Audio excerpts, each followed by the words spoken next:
साथियों, बात करने लगा हूं मैं बहुजन इंटेलेक्ट समिट की और संविधान की।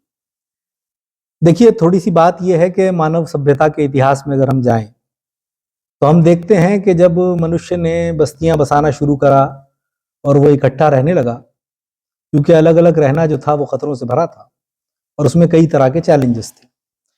तो जब मानव सभ्यता के इतिहास में लोग एक साथ रहने लगे तो उन्हें एक ऑर्डर की आवश्यकता पड़ी और इस चक्र में एक बहुत लंबा समय लगा कि वो एक संविधान तक पहुंचे। अलग अलग देश, कहीं मौखिक और कहीं लिखित। सवाल यह है कि हिंदुस्तान, भारत, हमारा मुल्क जब आज़ाद हुआ और उसमें डॉक्टर अंबेडकर और तमाम लोगों का, बाबा साहब का बड़ा योगदान तो हम सब जानते हैं कि है ही। और हम एक बड़ी ब्रेनस्टॉर्मिंग के बाद और बड़ी कोशिशों के बाद और सबके प्रतिनिधित्व के बाद, सबकी बात सुनने के बाद, हमारे बड़ों ने, हमारे बुजुर्गों ने एक संविधान हमें दिया। जब मैंने आपसे कहा कि मानव सभ्यता के इतिहास में जब मनुष्य साथ रहने लगे, बस्तियां बसाने लगे, तो उन्हें एक ऑर्डर की आवश्यकता पड़ी।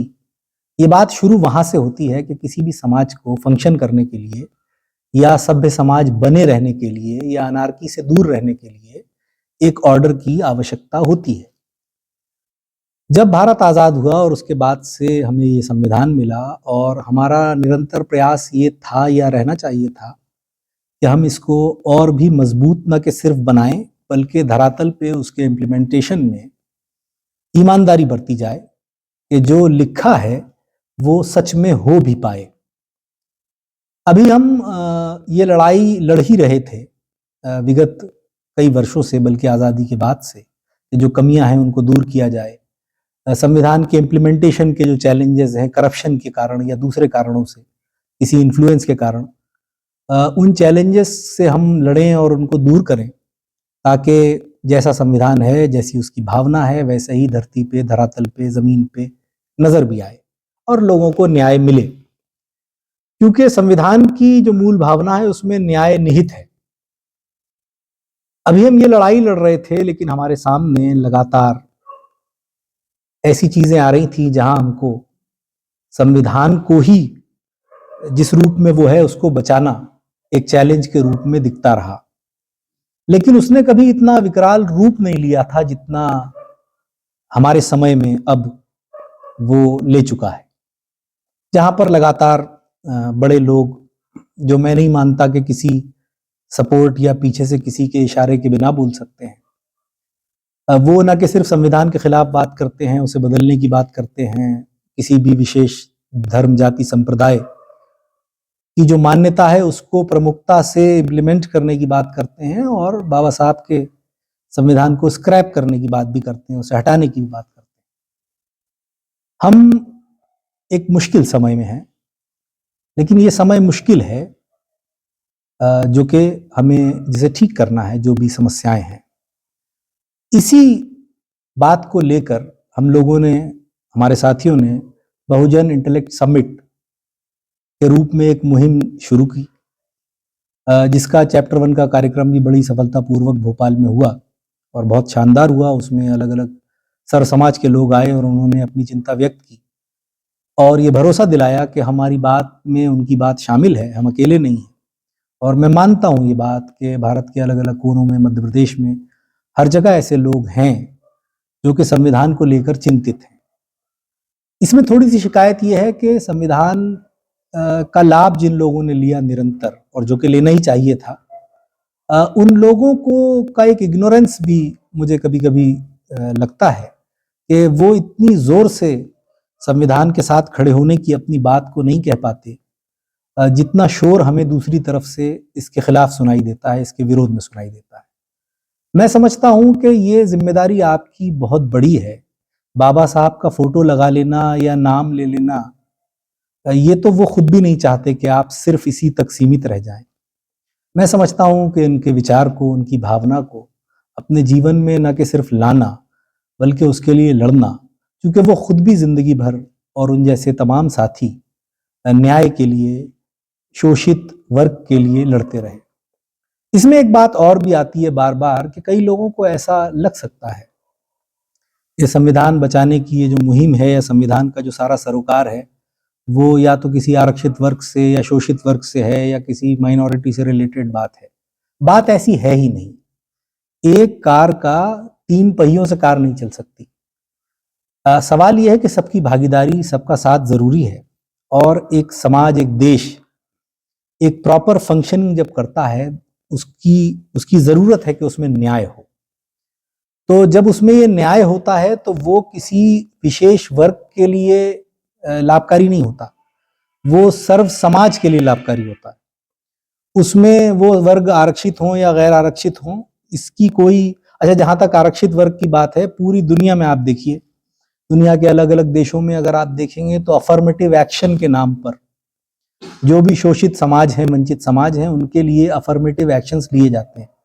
भारत में ये होना कोई बहुत अनूठी बात नहीं, ये बहुत ही स्वाभाविक बात है और इसे होना ही चाहिए था। किसी भी सभ्य समाज में जो समाज का वो वर्ग है जो पीछे रह गया है या किसी कारणों से वंचित है, उसके लिए अफर्मेटिव एक्शंस लेना ये तो बिल्कुल स्वाभाविक सी बात है, जो कि हमारे यहाँ भी है। इस बात को या इस फर्क को इतना बड़ा लेकर के या इस पे बातचीत करना मैं नहीं समझता। मैं समझता हूं कि संविधान की रक्षा जो गैर आरक्षित वर्ग है उसकी भी जिम्मेदारी है और एक सभ्य समाज, एक प्रॉपर फंक्शनिंग सोसाइटी जिसमें वो भी रहना चाहता है। मैं नहीं समझता कि वो भी किसी प्रकार की अराजकता चाहता होगा। वो भी चाहता होगा कि एक शांति प्रिय अच्छे समाज में रहें जहाँ सबका सम्मान हो, सबके साथ न्याय हो। तो मैं इस अपील में ये बात खास कर कहना चाहता हूँ कि इसमें जो तमाम वर्ग हैं, वो आरक्षित हों या गैर आरक्षित वर्ग हों, उन सबको इसमें जुड़ना चाहिए और ये सबके लिए है। तो संविधान बचाना ये तो हम सबकी जिम्मेदारी है ही। अब जाहिर है कि उसको हम लोगों ने जो मुहिम शुरू करी, हमें समझ में आया कि इस तरह से एक जन जागरण भी होगा, लोग जुड़ेंगे, इस बारे में सोचेंगे, एक अवेयरनेस पैदा होगी और इस तरह से मिल करके एक आवाज़ बन पाएगी, कम से कम उन आवाज़ों के मुकाबले या उन आवाज़ों के अगेंस्ट जो निरंतर मूर्खतापूर्ण बातें कर रहे हैं या जो समाज में एक बुरा संदेश देना चाहते हैं। सोशल मीडिया का दौर है, इसमें हम देखते हैं निरंतर के झूठ की फैक्ट्री चल रही है, बल्कि चलवाई जा रही है। इस पर एक बड़ा पैसा लगा है, हज़ारों करोड़ का बजट है। ये कोई मामूली बात नहीं है, इसके पीछे बड़ी बड़ी कंपनियों का ब्रेन है कि वो कौन सा नैरेटिव सोशल मीडिया पे चलाना चाहते हैं, कब चलाना चाहते हैं, ये सब हम लोग समझते हैं। अब ये कोई ढकी छुपी बात नहीं है।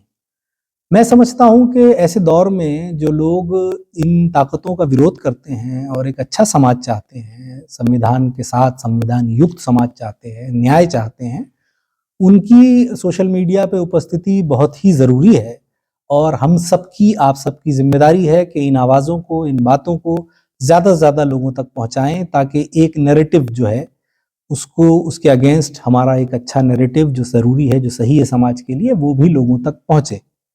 मैं बस यही अपील करता हूँ आखिर में कि बहुजन इंटेलेक्ट समिट, इसके अलावा भी आप जहाँ भी संविधान के सिलसिले में अगर कोई भी काम कर रहे हों, हम उसका स्वागत करते हैं। हम खुद भी आपके साथ हैं। और जहाँ तक इस मुहिम की बात है बहुजन इंटेलेक्ट समिट की, हमारा चैप्टर 1 हो चुका है और आपको थोड़े थोड़े वक्त में चैप्टर 2, 3 इस तरह से लगातार दिखेंगे। उसके साथ जुड़ें, अपने स्तर पे इस देश को बचाने के लिए, इस समाज को बचाने के लिए, इस समाज को अच्छा और सभ्य रखने के लिए, जिसमें प्रेम हो, नफरत ना हो, जिसमें सम्मान हो, बेइज्जती ना हो लोगों की, इस तरह का एक समाज जिसकी साइंटिफिक वैज्ञानिक अप्रोच हो, जो मूर्खतापूर्ण बातों में सोशल मीडिया उलझा हुआ है उनसे, या हमारा, बल्कि सोशल मीडिया कहना गलत है, सोशल मीडिया का हाल मैं समझता हूँ अब शायद मेन स्ट्रीम मीडिया से बेटर हो गया है। जो हमारा मेन स्ट्रीम मीडिया है उसने तो सारी हदें पार कर दी हैं झूठ बोलने की। तो मैं चाहता हूँ कि इन बातों को ध्यान में रखते हुए हमारे साथ आएँ, इस मुहिम के साथ आएँ और हमारा नैरेटिव जो है, आपका नैरेटिव जो है, और वही नैरेटिव है हमारा और आपका, जो बाबा साहब अम्बेडकर का नैरेटिव था, जो हमारे बड़ों का नैरेटिव था, हम उसके साथ चलेंगे। मैं अपील करता हूँ कि कृपया इस बात को ज़्यादा से ज़्यादा दूर तक पहुँचाएँ और बहुजन इंटेलेक्ट समिट से जुड़ें और उसको बहुत प्यार दें, साथ दें और हमारी आवाज़ में अपनी आवाज़ मिलाएं। धन्यवाद।